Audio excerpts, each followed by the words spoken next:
All right, I'd like to welcome to our discussion on the recent changes that went into effect for Washington State's real estate agency law, which is under RCW 18.86.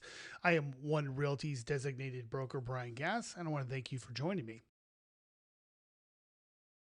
Now, on January 1st of this year, some major changes went into effect related to the real estate agency law here in Washington.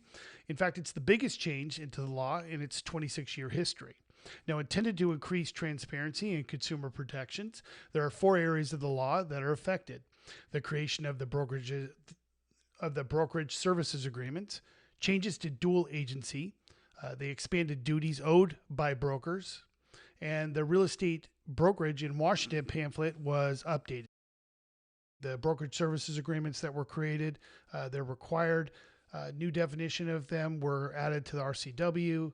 Previously, the law only required an agreement with the seller. Listing agreements, elements of the BSAs to be legal were added to RCW 18.86. They had to have a term for a buyer. A minimum is 60 days. It had to have the name of the broker. Had to have the type of agency, whether it was exclusive or non-exclusive. They must have a checkbox, so you have to be able to let the client know which one they get to choose. You have to consent to the broker acting as a limited dual agent. If so, that consent must be initialed. Also, there must be a consent to the firm's designated and supervising brokers acting as limited dual agents when multiple brokers are in the same firm who represent different parties in the same transaction. That's a very common thing, but needs to be disclosed now. There will be terms of compensation. You need to, that's where you're going to list the terms of compensation. Also, whether the compensation is offered from a third party or other brokerage firm. If that compensation is shared between firms, how that broker is compensated, all has to be disclosed. So it's not required. It's not required if the buyer is only purchasing commercial real estate. Defined in the RCW there as property in Washington State. Essentially, that's not anything to do with residential, right? That's not one single family residential unit or one multifamily structure with 4 or fewer units, unimprovement land that could maximum permitted for development of units, real property improved with single family residential units as condos, townhomes, timeshares, things like that. Now, limited dual agency was changed. Nothing's really changed from this. Dual agency is essentially when you have one agent that represents two parties, both sides of a transaction. They replaced all references of dual agency in the RCW with limited dual agency. Like I said, it doesn't really change much. The biggest change is in the duties, where they will say, we'll go over that in a minute. Now, duties for agents serving multiple parties in a transaction was expanded to include a requirement that the represented party must give consent to the agent serving as a limited dual agent by initialing the BSA. We talked about that earlier. Acknowledgement from the represented party. We talked about that. That the dual agent might not advocate terms favorable to one principal to the detriment of the other principal. And it must include language to recognize the transaction involves different agents working in the same firm.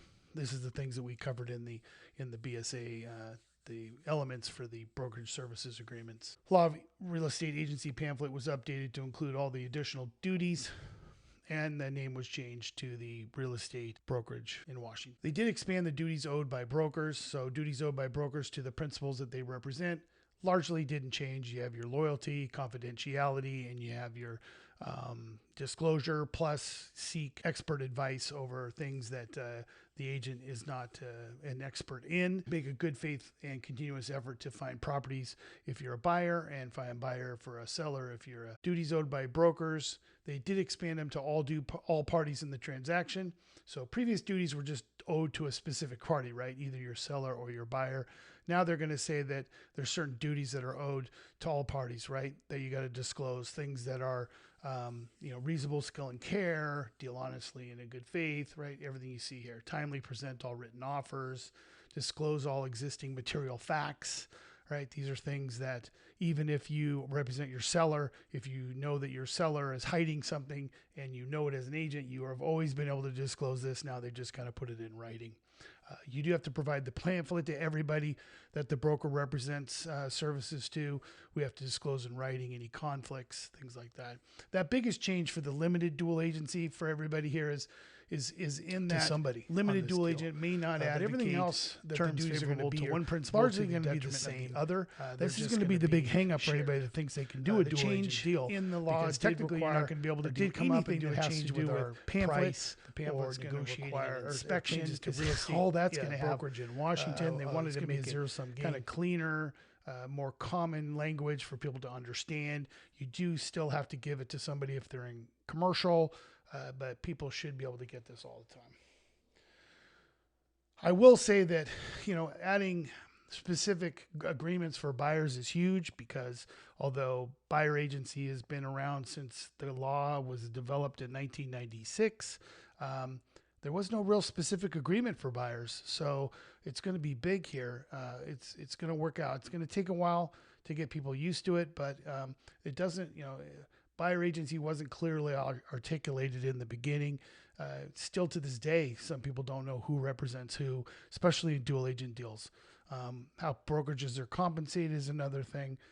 But I do want to say that there are going to be some problems with these brokerage service agreements, especially for the requirements, because there is no standard form. Each brokerage can write their own agreement. These minimum requirements that I showed in the beginning, these are just minimums. They're still a little confusing, but there's things like, who is providing brokerage services? When is that? Like, is it open house providing services? No. Look out for tail provisions. Look out for, there is a minimum 60 days for the buyer for some reason. So this is just something that everybody's going to have to really just get used to and look out for on these. One of the things too is you want to make sure that you read these things fully, understand the difference between exclusive and non-exclusive. Finally, on education, our buyers need and our sellers need to kind of understand the difference, right, between exclusive and non-exclusive, the terms, tail provisions, and the civil liabilities that are going to be on the hook for buyers now if they go and sign 2 or 3 of these buyer services agreements with one agent.